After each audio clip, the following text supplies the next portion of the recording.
आई साहेब काय ग तू बाळा? काय आहे आज नाश्ता नाही का? आज नाश्ता नाही, आज जेवण आहे. माझ्या बहिणीने सोडलेले डाएट म्हणून मी लय आनंदी किती बाळा. मग काय आहे स्पेशल? स्पेशल का नाही, त्याची आवडती डाळ करायची.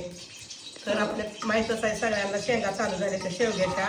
अशी डाळ मस्तपैकी शिजवून घेतली आहे कुकरला. आणि ही का नाही शेंगा आणि बटाटे एकत्रच उकडून घेतलंय बघ तिथं बाळा. शेंगा आणि बटाटा अशा फोडी बटाट्याच्या का नाही आपल्या प्रसादला जास्त आवडते, त्यामुळे मी मिक्स शिजवून घेतलंय.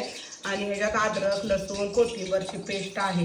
आणि ही का नाही कांदा चिरून घेतलेला आहे. आज न सांगता मला तयारी सगळी एकटीने केली. इकडे कणिक मळून ठेवली आहे बघ, अशी तयारी केली आहे मी. तुला कसं वाटतंय? कांदा मी उभा चिरलाय, उभाच लागतंय याला. तर मी आता ही डाळ फोडणी टाकलेली दाखव म्हणलं रेसिपी. माझी काय साधीच आहे. जिरं मोहरी टाकली, लगेचच मस्तपैकी कांदा लाल करून घ्यायचा ही. आणि अद्रक कोथिंबरची पेस्ट टाकायची. आणि मग हे सगळं टाकायचं त्याच्यात. मसाला आपलं काय असतं ते टाकायचं. आई साहेब कांदा चांगला लाल तळू द्यायचा कधी बाई. आणि मग ही पेस्ट टाकायची म्हणलं नाही का तुला. आणि आंबारीची चटणी तर आपण वापरतोच कायम ती. आणि आपलं घरचं काळा तिखट थोडं चवीला आपल्याला किती तिखट सप्पक कसं लागतंय तसं थोडीशी हळद. आणि हे मसाला टाकणार आहे. कुठला आहे?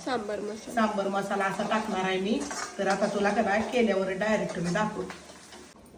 तर अशी मस्तपैकी डाळ झाली बघ देत बाळा. कोथिंबर चिरून धुवून कोथिंबर ठेवली. आणि तुला पण अशी आवडतीच डाळ, पण तुझ्यापेक्षा जास्त कोणाला आवडते तुला माहितच आहे की? भैयाला. भैयासाठी आणि अशी डाळ पण आवडती बरं भैयाला. तर तुम्हाला पण डाळ कशी अशी डाळ म्हणजे नुसती डाळ नाही बरं का ही. त्याच्यात बटाटा आहे आणि ही पण आहे शेवग्याची शेंग आणि भरपूर मसाला. तुम्हाला कुठला मसाला तुम्हाला घालू वाटेल ती कुठला पण मसाला तुम्ही घालू शकता ह्याच्यात. अशी मस्तपैकी मी तर भाजी केली बघा. तुम्हाला कशी वाटती अशी भाजी नक्की कमेंटमध्ये सांगा. आणि आवडली का या खायला.